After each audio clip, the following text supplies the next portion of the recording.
안녕하세요. 성경이 우리 삶에 조금 더 가깝고 그리고 재미있게 다가오는 시간, 소문난 성경교실과 함께하는 배본철 교수입니다.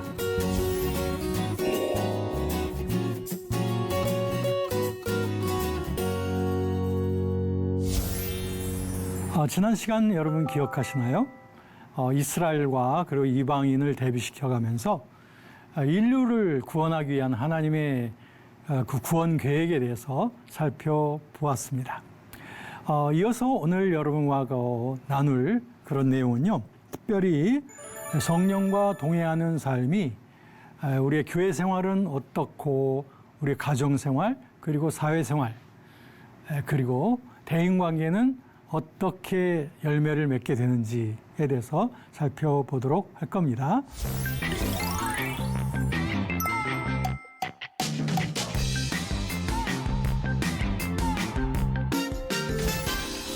여러분, 지난 로마서 1장부터 8장까지 해서 우리들은 성령 받은 그 삶의 원리에 대해서 살펴보았다면, 이제 9장부터 11장까지 해서 우리는 우리 크리스천들의 세계관에 대해서 살펴보았죠. 이제 12장부터 16장, 로마서의 세 부분 중에 마지막 부분이죠. 세 번째 이 부분은 바로 삶의 영역입니다. 그래서 12장부터 이런 삶에 대한 내용이 나눠지게 되는데요. 이제 저와 함께 크리스천의 삶에 대해서, 성령 받은 삶에 대해서 보도록 하겠습니다. 먼저 여러분들 로마서 12장 1절에 보시면 여러분이 아마 잘 아시는 구절일 거예요. 그러므로 형제들아, 내가 하나님의 모든 자비하심으로 너희를 권하노니 너희 몸을 하나님이 기뻐하시는 거룩한 산제사로 드리라. 그렇죠? 네. 여기에 보면은 그러므로 라고 하는 그런 말이 있습니다. 사실 로마서의 중요한 단락마다 이 그러므로가 있습니다. 그래서 로마서 3장 20절에는 심판의 그러므로 모든 인류, 즉 유대인이든 이방인이든 모든 사람이 다 하나님 앞에서 죄인이다 라고 하는 그러므로입니다.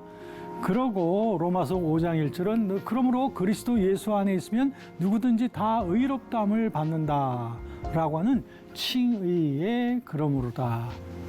그리고 8장 1절에는 그러므로 그리스도 예수 안에 있는 자에 대한 결코 정죄함이 없다라고 하면서 바로 거룩함, 생명의 성령의 법이 죄와 사망의 법에서 너희를 해방했다라고 하는 그러므로 너희는 성결하다. 그리고 마지막으로 바로 12장 1절 오늘 말씀이죠.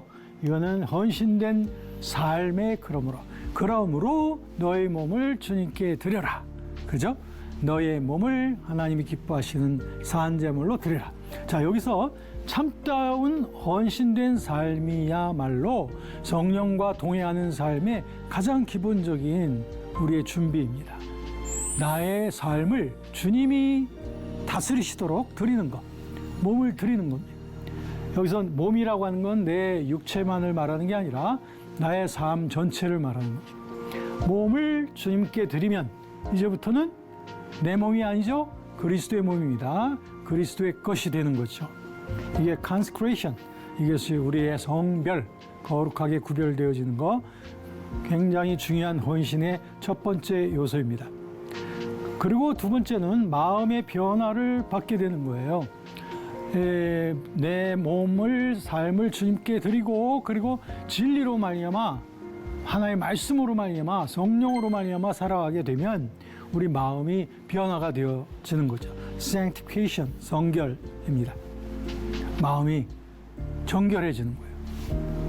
그렇게 되면 어떤 삶이 생기냐면 하나님의 뜻을 매사에 분별할 수 있는 우리가 되어집니다. 마음이 정결한 마음 가지고 우리는 항상 하나님의 진리를 묵상하면 그럼 하나님의 뜻을 우리가 늘 확인할 수가 있게 되는 거죠. 이건 deification, 이거 신화, 거룩하게 되는 것을 말합니다. 매사에 하나님이 온전하시고 거룩한 뜻이 무엇인지 완전한 뜻이 무엇인지를 우리가 늘 분별하면서 살 수 있는 크리스천. 이것이 바로 성결된, 헌신된, 성령 충만한, 이것이야말로 정말 크리스천의 베이직 크리스천의 모습이 아닐까 생각합니다. 교회에서, 교회 생활 속에서 내가 모든 것을 다 해야만 된다고 생각한다든지, 나만 앞장서고 다른 사람들은 다 내 뒤에 따라와야 된다고 한다든지, 아니면 내가 안 나서면 안 된다든지, 이런 것은 사실은 아름다운 교회의 일치성에 위배가 되는 것입니다. 그렇기 때문에 우리 성령 충만한 교회 생활의 특징은 뭐냐면, 자기에게 맡겨진 탤런트, 자기에게 맡겨진 탤런트가 있지 않습니까? 그 탤런트에 묵묵히 충실히 하면서 주님을 섬기는 거예요. 내가 혼자가 아니라 교회의 한 부분이라고 하는 인식, 이거 굉장히 중요한 겁니다. 이런 인식이 있어야만 우리들은 교회의 하나됨을 이루어갈 수 있는 거예요. 그러므로 그 이상의 생각을 품지 말라. 그래서 각 사람에게 주신 대로 그 믿음 안에서만 생각하고 행동하라는 겁니다. 네. 자, 이것이 이제 굉장히 중요하겠죠. 그 다음에 자기에게 맡겨진 탤런트를 따라서 그 일을 성실하게 해야, 이게 사람에게 하는 것이 아니라 하나님께 하듯이 하라고 말씀하고 있지 않습니까? 그러니까 하나님께 섬기는 그 섬김의 일이 귀한 것이 따로 있고 하찮은 것이 따로 있는 것이 아니죠. 모든 것이 다 사실은 귀한 것이죠. 그러니 사람 앞에서가 하는 것 아니라, 또 누가 본다고 해서 하고 안 본다고 해서 안 하는 것은 아닙니다. 이건 사람 앞에 하는 거죠. 하나님 앞에서, 은밀한 곳에서 보시는 하나님 앞에서 성실함으로. 그래서 여기에 보면 여러 가지 탤런트들이 나오죠. 이런 여러 은사들을 통해서 각자 맡겨진 대로 성실하게 하라. 이게 교회 생활에 굉장히 중요한 교훈이 되겠습니다. 그러면서 성도들을 사랑해야 됩니다. 그리스도께서 우리를 사랑하셨죠? 그래서 그리스도의 그 사랑으로 우리 교회에서는 서로 간의 사랑이 있어야 됩니다. 네, 그래서 교회를 사랑한다는 것은 곧 성도를 또 사랑하는 일이 되겠습니다. 사랑한다는 것은 사랑에는 거짓이 없나니 악을 미워하고 선에 속하라. 네, 항상 선한 것을 같이 생각하고 그러면서 우리들은 사랑 안에서 연합을 해가는 것이죠. 성도를 사랑한다는 건 구체적으로 뭐라 하냐, 존경하기를 먼저 하는 것이다. 서로들 존경하는 것입니다. 사실 모든 사람들에게는 하나님이 주신 좋은 것들이 있다고 믿습니다. 그래서 아무리 약하게 보이는 사람이라 할지라도 그 사람에게 주신 하나님의 아주 좋은 것들이 있어요.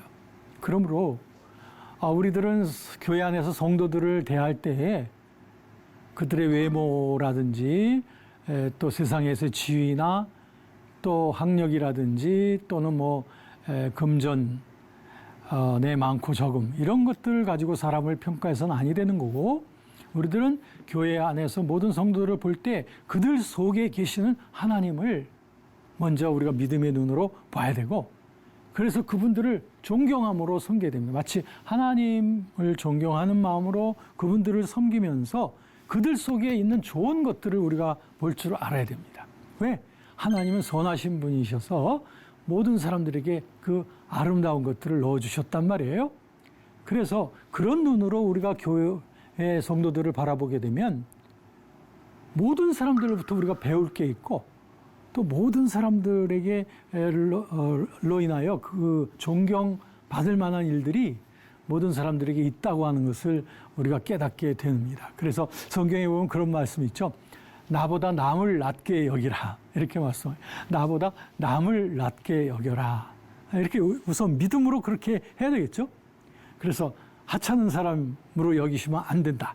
나보다 낮게 여기는 태도. 서로 우애하고 사랑하고 존경하기를 서로 먼저 한다. 저 사람이 나한테 먼저 인사를 해야 내가 인사를 하지, 이렇게 아니고 먼저 인사를 해주는 거죠. 제가 살고 있는 아파트에 아마도 그 엘리베이터를 이용하지 않습니까? 근데 요즘 그 많은 분들이 같은 아파트에 살면서도 서로 인사들을 잘 안 하는 그런 일들이 있는 것 같아요. 그러다 보니까 서먹서먹하죠. 분명히 우리 아파트 사람인데 인사를 안 하고 지냈으니까 새삼스럽게 인사한다는 것도 굉장히 어색하죠. 그래서 저희 부부는 그런 얘기를 주고받았어요. 우리들은 아파트에 있는 사람들 누굴 만나든지 먼저 우리가 인사를 하자. 우리가 나이가 좀 많다고 해서 젊은 사람들이 나한테 먼저 인사해 주기를 기다리지 말고 우리가 먼저 인사하자. 이렇게 부부가 같이 얘기를 했어요. 그래서 이렇게 마주치시는 분들 또 엘리베이터에서 탁 만나면 바로 저희들이 먼저 인사를 하곤 하죠. 어린아이들이 타죠. 어린아이들한테도 우리가 먼저 인사를 합니다. 그러면은 이제 결국에 시간이 흐르고 나니까 엘리베이터 안에서 모든 사람들이 서로 인사를 서로 먼저 하고 이렇게 화기애애한 그 아파트 주민들이 되는 것 같더라고요. 이제 서로 먼저 한다. 서로 하는 게 중요합니다. 남이 하기를 기다리지 마시고 서로 먼저. 네. 자, 그래서 또 그다음에 성도를 사랑한다는 건 말로만 혀로만 사랑하는 거 아니겠죠? 행함과 진실함으로 사랑하는 것이다. 요한일서 3장 18절 말씀인데요. 그건 뭐냐면 성도들 가운데 무언가 절실히 필요한 부분들을 좀 채워주는 거예요. 우리 성도들 가운데는 참 여러 경제적으로도 다르고 뭐 사회적으로도 다르고 많이 다릅니다.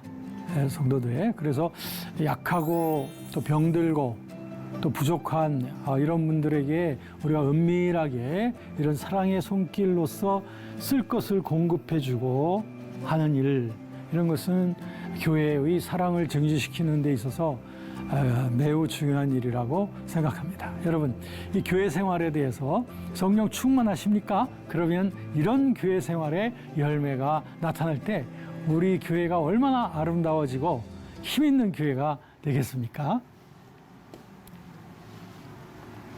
자, 그 다음에 또 우리들은 서로 간에 상대방을 배려해 주기를 힘쓰자. 교회 내에서도 말이죠. 이게 다 교회 내의 생활을 말하는데 교회에서도 보면 서로들 막 미워하고 또 악평을 하는 그런 일들, 이런 일들이 없지 않아 있는 것 같아요. 그래서 교회 내에서도 나를 핍박하는 사람도 있고 말이죠. 정말 우리에게 해코지 하려고 하는 그런 사람들이 있을 수도 있습니다. 사실 교회가 그러면 안 되겠죠. 그러면 우리가 먼저 좋은 씨앗들을 뿌려 나가야 될 것입니다. 그래서 상대방의 마음을 같이 나눠야 되겠습니다. 같이 나누는 방법은 간단해요, 사실은. 막 즐거워하고 기뻐하는 사람이 있으면 같이 즐거워하고 기뻐해 주면 돼요. 또 울고 있는 사람, 아픈 사람 있으면 같이 아파해주고 같이 울어주면 됩니다. 공감을 하는 거죠. 사실 우리 부부 간에도 보면은 서로 공감을 잘 못해주게 되면은 부부 사이에 균열이 많이 생기곤 합니다. 저도 항상 제 아내의 그 감정이라든가 이런 거를 공감을 잘 못해줌으로 인하여 아내가 때로는 서운함을 느끼게 할 때가 참 많이 있어요. 여러분들은 어떠신가요? 특히 우리 남성분들이 참 잘 하기 힘든 게 이 공감의 기술이 많이 떨어지는 것 같은데요. 저만 그렇습니까?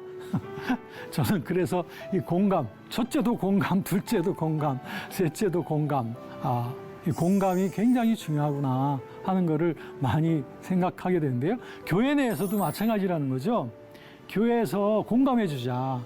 아픈 사람 같이 아파해주고, 우는 사람 같이 울어주고, 즐거운 사람, 사춘이 뭐 땅을 사면 배가 아프다는 그런 말이 있지만 교회 내에서는 그래서는 안 되겠죠. 기뻐하는 사람, 승진해서 기뻐하는 사람한테 정말 같이 기뻐해주고 합격해서 기뻐하는 사람에게 같이 즐거워해주는 이런 사랑의 공동체가 되는 것. 이거 얼마나 아름다운 세상이 되겠습니까? 근데 보십시오. 우리 교회 내에도 왼수 같은 사람이 있답니다. 그래서 이래서는 안 되겠지만 사실 우리 크리스찬의 교회 생활 속에 보면 저 사람이 저 집사님이 나를 왼수같이 여기는 것 같아라고 느낄 때가 있곤 하죠. 자, 이럴 때 우리들은 하나님을 바라보면서 저 사람이 나한테 악을 행하는 것 같은데 그렇다고 해서 내가 같이 악을 행할 것이 아니라 악을 악으로 갚지 말자. 그리고 선한 일을 도모하고 이 모든 것을 다 보시는 하나님 앞에 맡기자. 원수 갚는 것이 내게 있으니 내가 갚으리라고 하신 하나님 앞에 모든 걸 맡기고 나는 그냥 사랑만 베풀고 선만 행하자. 그렇게 할 때 놀라운 일들이 벌어지는 것을 보게 됩니다. 그래서 선을 어떻게 하냐면 내 원수가 배고파하거든 먹이고 목마르면 마시게 하고 그렇게 해가지고 숯불을 그 머리에 쌓아놓으리라. 이 숯불을 머리에 쌓아놓는다는 것은 이 숯불이라고 하는 것은 굉장히 고대 사회에서 여인들이 그 밥을 지을 때 이 숯불이라고 하는 거 굉장히 중요해요. 숯불이 꺼지면 안 되죠. 숯불이 꺼지지 않도록 계속 늘 신경 쓰곤 했는데 숯불을 머리에다 얹어준다는 것은 그만큼 좋게 도와준다는 것을 의미합니다. 바로 이 앞에 절하고 맞는 거죠. 원수가 배고픈 사람들에게 먹여주고 목마른 사람들에게 물을 마시고 필요한 것을 채워주는 이것이 바로 악에게 지는 것이 아니라 선으로 악을 이기는 가장 훌륭한 방법이다. 여러분, 우리 크리스찬들의 교회 생활에 있어서 우리들은 선으로 악을 이기는 이 놀라운 기술, 그야말로 최강 병기입니다. 이거보다 더 강한 병기가 없을 겁니다. 어떤 원수도 다 녹일 수 있는, 어떤 미움도 다 녹일 수 있는 그런 우리 주님께서 우리에게 보여주신 그 놀라운 선행과 그 사랑의 모범을 따라서 우리도 역시 선으로 악을 이기는 방법으로 아름다운 교회를 만들어가는 것, 이거 정말 우리 주님이 기뻐하실 일일 줄로 믿습니다. 자, 그러면 이제 교회 생활에 대해서 성령 충만한 자는 어떻게 살아가는지 살펴보았으니 이제 세상 속에서 우리 크리스찬들 성령 충만 받으셔서 어떻게 살아가야 될 것이냐. 먼저 우리 세상 속에는 모든 게 내 마음대로 되지 않습니다. 또 내가 머리가 아니에요. 우리의 조직체, 내 직장 생활 속에는 나보다 상사들이 있고 나를 다스리는 사람도 있습니다. 우선 우리들은 이 세상 속에서 크리스찬들이 소금과 빛이 되려면 위에 있는 사람들에게 잘 복종하는 그런 태도를 보여야 됩니다. 윗사람에게 거역하고 반항하는 그런 사람은 사실은 사회 속에서 적응하기가 힘들어요. 그런데 그리스도인은 그야말로 칭찬을 받아야 되겠습니다. 네? 권세자들에게 위에 있는 사람들, 우리의 상급자들로부터 칭찬을 받을 수 있는 사람들이 돼야 됩니다. 그러려면 그들에게 우선 복종하고 사람들에게만이 아니라 우리 국가에 있어서도 세금의 의무가 있지 않습니까? 어떤 사람이 그런 말을 했단 말이에요. 하나님 앞에 헌금하면 되는 거지 뭐 나라에 꼭 세금 해야 되냐? 아니죠. 나라에 할 것은 나라에 하고 하나님께 할 것은 하나님께 하라고 그리스도께서 말씀하신 것처럼 우리들은 이 세금 문제 때문에 세금을 숨긴다든지 아니면 다른 식으로 유용을 해가지고 세금을 탈세를 한다든지 이런 것들은 크리스찬으로서는 해서는 안 될 일이라는 거죠. 자, 그러면서 세상 속에서 우리들은 사람들을 사랑해야 됩니다. 아까 교회에서 사랑은 물론이지만 교회에서뿐만 아니라 우리들은 이웃을 또한 사랑을 해야 됩니다. 사랑하는 것 가운데에서 우리들은 좀 사랑에 대한 적극적인 메시지를 좀 소극적으로 좀 다뤄보면 사랑한다면 이런 것들은 우리가 하지 말아야 된다. 뭐냐면 이웃에게 그 돈 문제 때문에 빚을 짐으로 말미암아 이웃에게 자꾸 그 근심을 끼쳐주는 거 그런 일들은 정말 그 남을 괴롭게 하는 일이 되겠습니다. 물론 이 말은 도대체 우리가 경제 생활하면서 그 융자 같은 거 받지 말라는 그런 말이 아니고요. 이것은 이웃에게 빚을 져가지고 그 사람에게 계속 고통을 주는 그런 행위, 이걸 말합니다. 이런 것은 금해야 된다는 것이고요. 또 이웃에게 악을 행하지 말아야 된다. 이웃에게 악을 행하지 아니하. 그래서 사랑은 율법의 완성이다. 그러니까 사랑은 최고의 법이라고도 말했습니다. 그러므로 우리의 사회생활 속에서 사랑을 실천하는 것, 이것은 최고의 법을 실현하는 것이 되겠습니다. 그리고 사회 속에서 우리들은 거룩한 사람으로서 살아가야 되겠습니다. 그리스도인들이 정말 달라. 그리스도인들은 역시 뭔가 달라도 달라라고 하는 말을 들을 수 있어야 되겠죠. 그래서 그러려면 우리 자신이 성결해야 돼요. 생활에 있어서도 성결해야 되고 자신의 영혼에 있어서도 성결해야 되겠습니다. 그러기 위해서는 늘 깨어서 늘 성령 안에 깨어 있어야 되겠고요. 그 다음에 예수 그리스도로 늘 옷 입는, 즉 성령으로 예수 그리스도의 영으로 늘 깨어 있는 우리가 되어야 된다. 성령 충만하라는 그런 말씀이 되겠습니다. 자, 그 다음에 한 가지만 더 본다면 이건 인간관계를 말합니다. 지금 성령 충만한 그 성령과 동행하는 사람은 개인적인 것뿐 아니라 개인적으로도 열매가 있어야 되지만 교회 생활에 있어서도 열매가 있어야 된다고 그랬죠. 사회생활에서도 열매가 있는 것이고, 특별히 마지막으로 다룰 것은 이 인간관계입니다. 사실 우리가 사회생활이나 직장생활을 하면서 제일 힘든 부분이 뭘까요? 그건 아마 대인관계 아니겠습니까? 아마 대인관계에 있어서만 자유로움과 평안함을 맛보면 어떤 직장생활이든지 좀 할만할 거라고 생각을 해요. 자, 그런데 이 대인관계에 있어서 성령 충만한 사람은 어떻게 살아갈까요? 성령 충만한 사람은 남을 비판하지 않습니다. 남을 비판하지 않습니다. 남을 업신여기지 않습니다. 왜? 그 사람도 하나님이 구원하시는, 하나님이 사랑하는 자라고 하는 눈으로 바라보니까 그들을 존중하고 그들의 선한 탤런트들을 오히려 존중하게 되죠. 네. 그래서 남을 비판하지 않습니다. 업신여기지 않습니다. 우리도 다 하나님의 심판대 앞에 설 자들이기 때문에 우리가 남을 비판하면 우리도 비판을 받을 것이다 라고 주님께서 말씀하셨습니다. 그러므로 마치 심판대 앞에 나아가게 될 사람인 것을 알고 우리도 남을 정죄하거나 비판하는 일은 우리가 하지 않는다. 이게 성령 충만한 사람이다. 그런가 하면 형제의 마음을 아프게 하지 않는다. 그렇죠. 당연하죠. 내 마음이 아픈 것처럼 상대방이 마음이 아프면 나도 그 마음의 아픔이 전해지는 거 아니겠습니까? 특별히 성령에 충만하여 민감한 영혼을 갖고 있는 사람이라면 남의 양심을 막 더럽힌다든지 남의 마음을 심하게 괴롭게 한다든지 이런 일들을 할 수가 없을 것입니다. 그래서 우리들은 매사에 하나님 나라를 먼저 생각한다면 우리들은 좁은 마음에 갇히지 않습니다. 보통 그 대인관계에 있어서 자꾸 균열이 일어나고 이해 다툼이 벌어지는 이유가 뭔가요?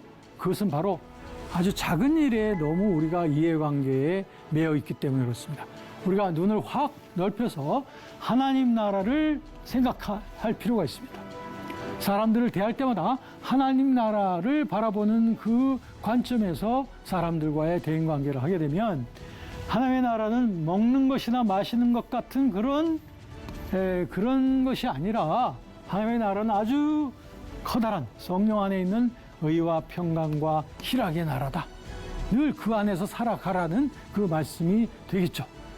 자, 이렇게 우리들은 성령 안에서 의와 평강과 희락으로 충만한 삶을 살며 그렇게 살아갈 때 하나님이 기뻐하시고 사람들로부터도 인정을 받는 그런 세상에서 승리하는 그런 사람들이 되어진다. 자, 마지막으로 우리는 서로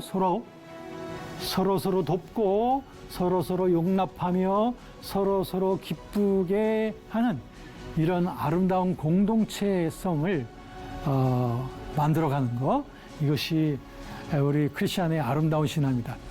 사실 우리 크리스천 신앙이란 개인의 신앙으로 끝나는 것이 아니라 공동체 신앙의 아름다움을 추구하는 것이어야 하지 않겠습니까? 왜? 우리는 다 성령 안에서 한 몸이기 때문에 그렇습니다. 자, 오늘 말씀을 좀 요약해 보겠습니다.